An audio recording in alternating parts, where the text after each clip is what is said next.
All Anime Recap Tagalog. Si Saya Kisaragi ay isang masayahin at tapat at mabait na babae at nagsasanay bilang isang dalaga sa dambana sa ilalim ng kanyang ama na si Tadayoshi Kisaragi bilang isang pari ng dambana. Dahil sa kanyang katangiang malamya at sa mga taong pumupuna sa kanyang paligid, lalo na tungkol sa mga lalaki na nakakagusto sa kanya, ay dumadaan muna siya sa isang coffee shop upang kumain dahil hindi siya marunong magluto na pinamamahalaan ng lalaking nagngangalang si Fumito Nanahara at isang tagapagmana ng turi sa isang dim-onet moonlight. Si Saya ay tahimik na ginugugol ang kanyang mga araw kasama ang kanyang mga kaeskwela na sina Atsuki Tomofusa, Yuka Amino at Nene at Nonomoto. Gayunpaman, ang mga nakapalibot kay Saya ay hindi alam ang lihim ng kanyang buhay, at ng kanyang pamilya bilang isang swordswoman na nakatuon sa pagpatay ng mga halimaw na tinatawag na Elder Barons. Sa pag-uwi ni Saya mula sa kanyang paaralan, ay nakatagpo niya ang isang kakaibang maliit na uri ng aso. At ng gabing iyon, ay ibinigay naman ng kanyang ama ang espada para sa kanyang trabaho upang patayin ang mga halimaw na umiinom ng dugo at kumakain ng tao, at pagkatapos tumungo naman siya sa isang ilog ng kagubatan at nakaharap niya ang isang Jizo Elder Baron. Doon ay nilabanan ito ni Saya at nakuhang matalo, at pagkatapos umuwi si Saya ng puno ng dugo ang kanyang buong katawan at nanginginig habang hawak ang espada habang sinalubong siya ng kanyang ama. Pagkalipas naman ng ilang araw ay muli na namang nakatagpo si Saya ng isang Bat Elder Baron sa gitna ng gabi at agad niya itong muling natalo. Kinabukasan ay dumaan si Saya sa coffee shop ni Fumito upang kumain na nag-aalok sa kanya ng malarosas na marshmallow na guaymob. At sa kanyang paglalakad papasok patungo sa kanyang paaralan ay muli na naman niyang nakita ang misteryosong aso. At noong sumapit ang kanilang tanghalian ng kanilang klase, magkasama sina Itsuki, Saya, Yuka, Nene at Nono na kumakain ng kanilang baon na plano sana ni Itsuki na mapalapit kay Saya. Tinanong niya si Saya kung ito ba ang nagluto ng kanyang tanghalian, ngunit sumagot si Saya na si Fumito ang gumawa nito para sa kanya. At pagkatapos malaman kung sino si Fumito, ay sinabi nito na mas bata ito kaysa ama ni Saya at sinabi naman ni Nene at Nono na parang naghalikan daw ang dalawa dahilan para mamula si Saya. At biglang nagulat ang lahat ng nagmadaling kumuha ng pagkain si Saya at tumakbo patungo kay Tokizune upang bigyan niya ito ng pagkain. Ngunit tumanggi naman si Tokizune, ngunit pinilit siya ni Saya na mukhang nagpapahiwatig na malapit ang loob ng binata sa kanya na ayaw nitong magkaroon si Saya ng piklat sa kanyang mukha. Matapos ang kanilang klase, umuwi si Saya habang kumakanta at nang papalapit na ito sa kanilang bahay, ay sinalubong agad siya ng kanyang ama at sinaway tungkol sa kanyang kinakanta. Pinag-usapan nila ng kanyang ama ang patungkol sa isang halimaw na napakalakas na kumakain ng tao at ang tumalo sa kanyang ina.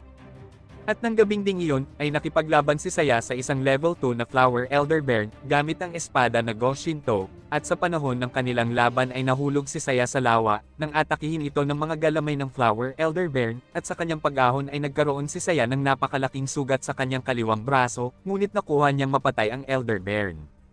Kinabukasan, magkasama sina Saya at ang kanyang ama sa coffee shop ni Fumito, na tinuturuan ni Fumito si Saya kung paano mag-slice ng tama goyaki para sa kanilang almusal. At nang papasok muli si Saya sa kanyang paaralan, ay muli na naman niyang nakita ang maliit na aso, at di nakapagpigil na buhatin ang aso ngunit tumalon naman ito papalayo sa kanya. Nahuli si Saya para sa kanyang chemistry class na kailangang manatiling pagkatapos ng klase upang maglinis para sa kanyang homeroom teacher na si Kinako Chuchutori, at nagulat si Saya nang sabihin nito na may gusto ito sa kanya. Inimbitahan ni Saya ang ilan sa kanyang mga kaklase na tumungo sa coffee shop ni Fumito upang kumain ng cake, ngunit sinabi ni Nono at Nene na may napabalitang nawawalang isang panadero. At nalungkot naman ang magkapatid nang sabihin ni Saya na hindi niya alam ang balitang nangyayari dahil sa wala silang TV sa kanilang bahay. Napatanong ang magkapatid kung ano ang ginagawa ni Saya sa panahong nasa kanilang bahay ito, ngunit sumagot naman si Saya na siya ay tumutulong sa kanyang ama sa dambana. At nang pagdating ng mga mag-aaral sa coffee shop ni Fumito, ay tuwang-tuwa na pinupuri nila ang masarap na ginawa nitong cake. At pagkatapos biglang dumating naman ang isang polis, upang ipaalam sa kanila ang pagkawala ng isang panadero sa isang bakery, at pinagsabihan sila ng umuwi ng maaga bago pa sumapit ang dilim. Nagdududa si Saya kung ano ang nangyayari sa panadero, at nang pagsapit ng gabi ay hinanap niya ang halimaw at nangako sa kanyang ama na tatalunin ang halimaw na ang salarin ay isang train Elder Baron. Sa panahon ng paghahanap ni Saya sa halimaw, ay nakita niya ang Ponedero na naglalakad na parang wala sa kanyang sarili patungo sa station ng train, at pagkatapos dumating ang tren na pumasok ang Ponedero at kinain, ngunit hindi ito nailigtas ni Saya hanggang sa nilabanan ito ni Saya na naging isang halimaw na napakaraming galamay. At bago ito mapatay ni Saya ay sinabi nito kay Saya na igalang niya ang isang tipan bago mamatay.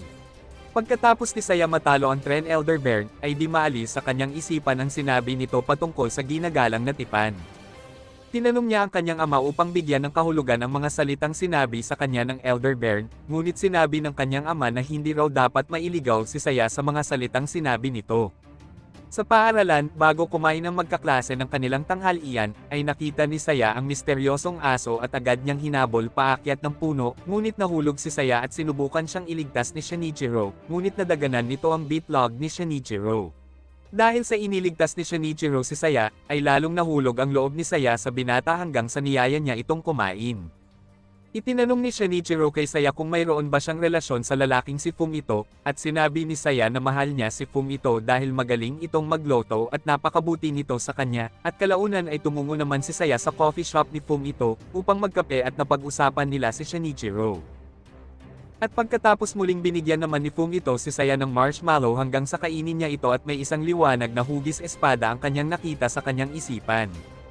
Ipinapakita sa puntong ito na mayroong kinalaman si Fum ito sa mga Elder Bear, at ang kanyang binabalak kay Saya.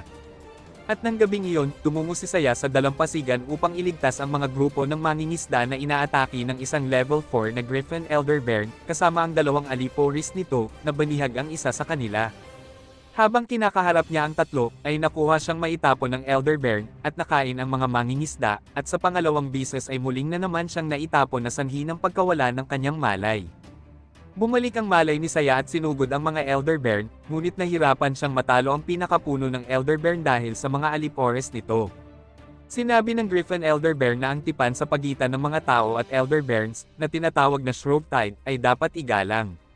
Hanggang sa pumula ang mata ni Saya at makuhang maputol ang braso ng Griffin Elder Bear, kasama ang mga alipores nito at nakuhang matalo, ngunit hindi niya nagawang mailigtas ang mga mangingisda.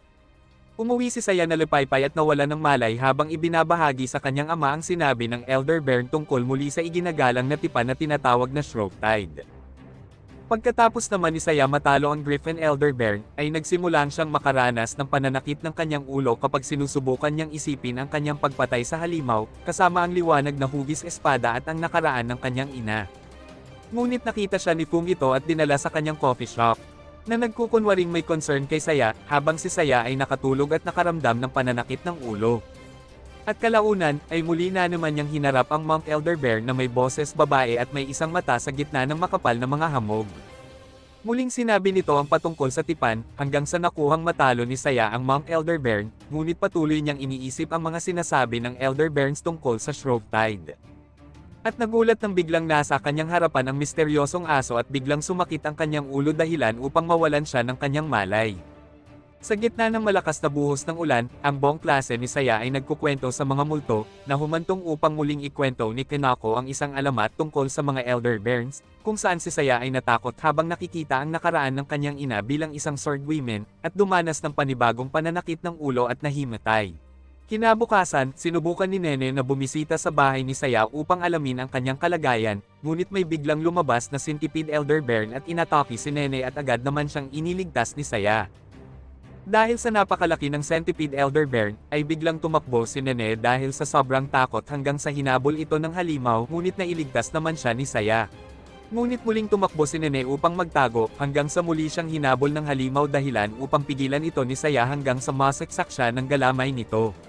At pagkatapos napilitan si Saya na gamitin ang kanyang espada kahit ito'y walang paulot ng kanyang ama upang labanan ang halimaw na centipede, ngunit sa kasawiang palad na matay si Nene nang kinain ito ng halimaw, hanggang sa matalo naman ni Saya na labis ang pagdalamhati.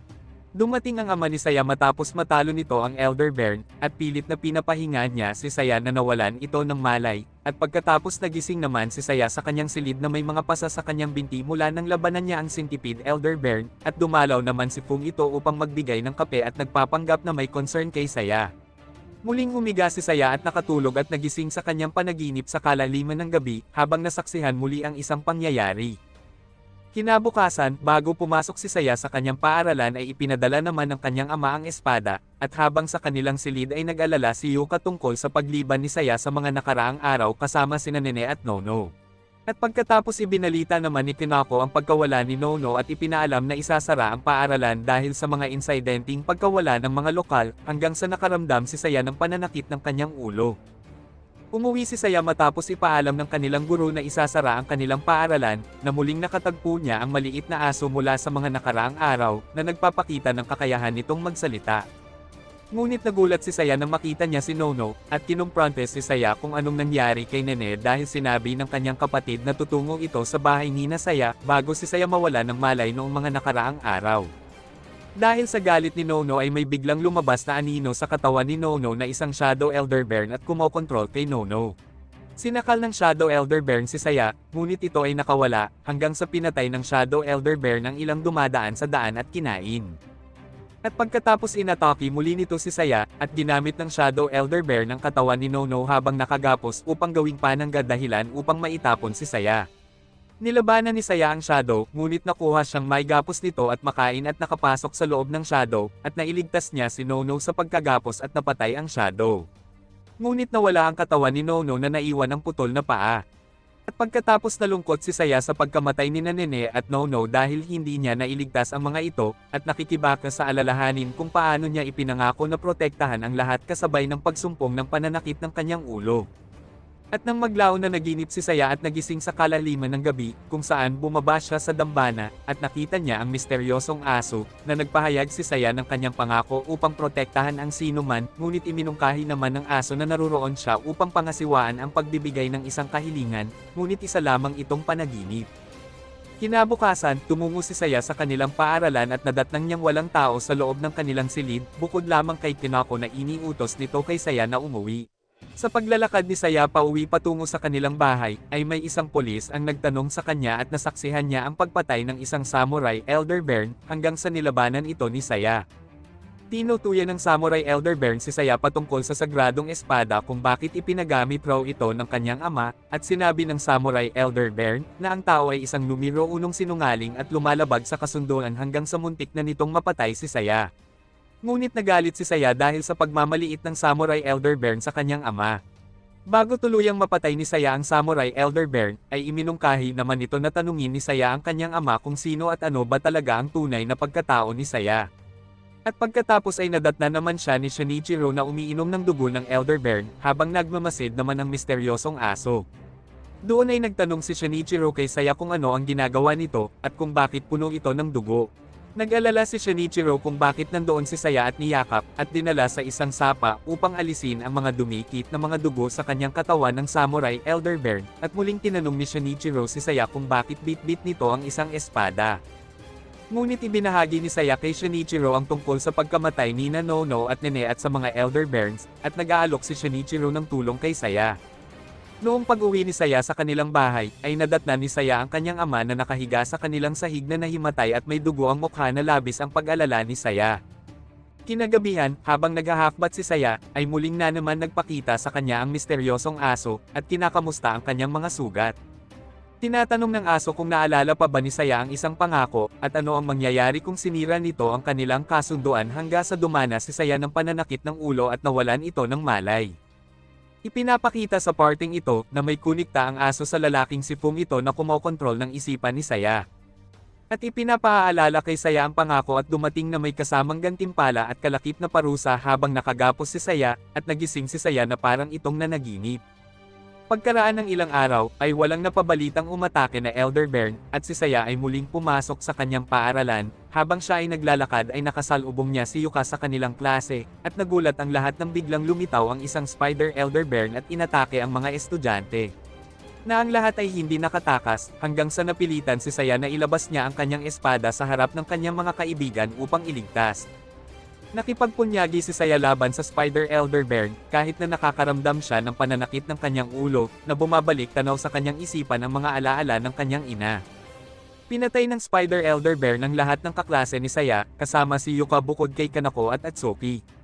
Dahil sa galit ni Saya, ay hindi siya nag-alinlangang patayin ang Spider Elder Baron, at nagdadalamati sa kanyang muling kabiguan, at pangakong mailigtas ang lahat kasama ang kanyang mga kaibigan. Ipinakilala ni Saya kay Itsuki ang kanyang tunay na pagkatao at ang kanyang lihim dahil sa nasaksihan nito, bilang anak ng paring si Tadayoshi na namamahala ng damba ng Okashima, at nawala ng malay ng masaksihan ni Kanako ang kanyang tunay na pagkatao bilang tagalipol ng mga Elder Baron. Nagising si Saya sa kalaliman ng gabi habang nagdadalamati sa mga nangyari sa kanyang mga kaklase sa aso, na nagtatanong tungkol sa kanyang kalikasan, at biglang binisita siya ni Shinichiro, na hindi pumasok sa paaralan. Napagtanto ni Saya na ang kanilang klase lamang ang tanging nag-e-exist sa buong paaralan, at doon ay ipinagtapat naman ni Shinichiro ang kanyang pagmamahal para kay Saya, at natigil ito nang dumating ang kanyang ama na si Tadayoshi bitbit ang espada. Sa pag-alis ni Shinichiro, ay tinanong ni Saya ang kanyang ama kung bakit hindi niya alam ang pangalan ng kanyang ina, ngunit nakikilala niya ang kanyang mga kaibigan. At habang nagpupumiglas si Saya na malaman ang tunay na pangalan ng kanyang ina upang mabigyang puwang sa kanyang mga alaala, ay may isang skeleton elder bear naman ang umatake, at nilabanan ni Saya na nahihirapang mapatamaan dahil sa ito ay walang katawan. Ngunit biglang bumalik si Shinichiro upang suriin si Saya hanggang sa mapatay siya. Sa patuloy ng mga kabiguan ni Saya na maligtas ang mga taong malapit sa kanya, ay muling siyang nakaramdam ng pagkahilo at ipinakita ang kanyang nakaraan at ang kanyang pagkauhaw sa dugo, habang kausap siya ni Fum ito, at pagkatapos, ay pinatay niya ang skeleton elder bear at muling sinimulang tanungin ang kanyang ama sa tunay niyang pagkatao bago siya muling mawala ng malay. Kinabukasan, ay muling nagising si Saya na nahihilo, habang inaalagaan siya ni Fum ito na nagbigay sa kanya ng kape at marshmallow bago pumunta kay Tadayoshi.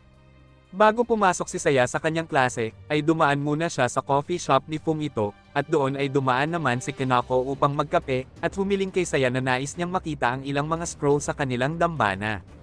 Doon ay inihayag ni Kanako kay Saya ang storya ng mga Elder Baron sa mga libro na ikinuwento niya noon, at inihayag rin na halos lahat ng mga aklat ni Tadayoshi ay blanko at bago, na ikinagulat naman ni Saya dahil isang peki pala ang mga libro na itinuturo ng kanyang ama. Hanggang sa makita niya sina Nene at Nono sa labas at hinarap na buhay na buhay. Pinipilit ng magkapatid si Saya kasama si Kanako, upang ipaalala kay Saya ang kanyang mga nakaraan bilang isang mag-aaral, at ang pangalan ng kanyang ina habang tinutuyan nila si Saya. Sina Kanako, Shinichiro, Nene at Nono ay nagpapakita ng kanilang sarili bilang bahagi ng isang pangunahing cast na nakapalibot kay Saya, na gumaganap ng mga papel na naglalayon upang gisingin ang mga alaala ni Saya para sa kanilang sariling mga kadahilanan. Ang mga namatay na mga membro ng main cast, ay ipinakitang namatay na, ngunit ang totoo, sila ay mga buhay, at nagpapakitang may binabalak kay Saya. Pinipilit nila si Saya na inumin ang dugo ng Elder Barons upang maibalik ang alaala ni Saya, at ang pagbabagong anyo, na ipinakita ang mga alaala ni Saya habang nakikipaglaban sa mga tauhan ni Fum ito bilang isang bihag. At di umano'y umiinom siya ng dugo ng Elder Baron sa tuwing ito'y nanghihina pagkatapos niya itong mapatay. At ibinunyag na si Saya ay nauugnay bilang isang Elder Baron, at isang yugto ng panahon kung kailan malayang makakain ng mga tao. Ngunit muling pinilit ni Kanako na painumin muli si Saya ng dugo, at muling nakita niya ang kanyang alaala bilang resulta ng pag-inom niya ng dugo at bilang isang eksperimento ni Fum ito, at nang maglaon ay biglang lumitaw naman ang isang Cerberus Elder Baron at sila ay tumakas at nakatagpo ng grupo sina Itsuki at Yuka, na nagtatanong sa kanilang mga motibo at pagsuway sa mga plano ni Fum ito, habang sa kanilang pagtatalo ay biglang dumating si Fum ito na ikinagulat naman ng grupo ni Kanako. Sa pagdating ni Fum ito kung saan nagtatalo ang grupo ni Kanako, ay lumapit si Fum ito kay Saya upang ipaalala ang kanyang nakaraan bilang isang Elder Baron. Nasa huli ay brainwash nito si Saya, na gustong niyang gawing eksperimentuhan si Saya bilang isang Shrovetide at bilang isang espesyal na halimaw at ipinatapon sa lugar sa ilalim ng kanyang pamamahala at mamuhay na parang normal na tao at bilang tagapagpaslang sa mga Elder Baron. Dahil sa natapos na ang trabahong ipinagawa ni Fum ito sa grupo ni Kanako bilang mga peking mga estudyante, at bilang kaklase ni Saya at pagtraidor ni Kanako kay Fum ito, ay ipinakain ni Fum ito sa Cerberus Elder Baron sina Shinichiro, Nene at Nono. At si Kanako naman ay naiwan na tumatakas at sinubukan siyang kainin ng Cerberus Elder Baron, na nilabanan ni Saya ang halimaw, ngunit hindi niya nailigtas si Kanako at nagawa itong malunok. Sinubukan ni Saya na pasukan ang bunganga ng Cerberus Elder Baron, upang iligtas si Kanako at sinaksak ang puso gamit ang patpat, hanggang sa mailuwal nito si Kanako at nagawang mapatay ni Saya ang Cerberus Elder Baron. Pagkatapos mailigtas ni Saya si Kinako, ay pumasok ito sa isang silid kung saan nanghihingi ng tulong mula kay Tadayoshi. Ngunit pinatay siya ni Tadayoshi bilang isang kalahating Elder Bear. At sa pagkakataong iyon, ay napilitan naman si Saya na labanan niya ang kanyang ama, kahit wala siyang espada at bilang isang Elder Bear na kahit labag ito sa kanyang kagustuhan, at bilang pagsunod sa gusto ni Fung ito.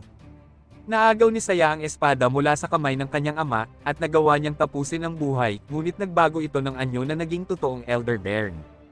Naging mahirap para kay Saya ang kanyang sitwasyon dahil sa napakalakas ni Tadayoshi, at sa pagbabagong anyo nito na muntik namang ikinasawi ni Saya, ngunit nagawa pa rin niya itong matalo. Pagkatapos mapatay ni Saya ang kanyang ama, ay agad na tumakas si Fung ito, sakay ng SUV at nagpalabas ng isang bunny Elder Bear. Na sa tuwing nahahati ni Saya, ay nagiging isang hukbo at pinatay ang mga taong bayan. Habang sakay ng helicopter sina Fung ito at Yuka upang tumakas, ay hinabol naman sila ni Saya, ngunit binaril ni Fung ito si Saya sa ulo sanhi ng pagkawasak ng mukha ni Saya at nahulog sa dagat, at inihayag sa kanya na ang Wave Move ay ginawa mula sa dugo ng Elder Bears. Inabot ng ilang araw si Saya sa tabi ng dagat dahil sa kanyang mga natamo at nag-iisang ginagamot ang kanyang mga sugat, at ang aso ay nagsasalita sa kanyang sarili na nais niyang manatili at matupad ang susunod na hiling ni Saya.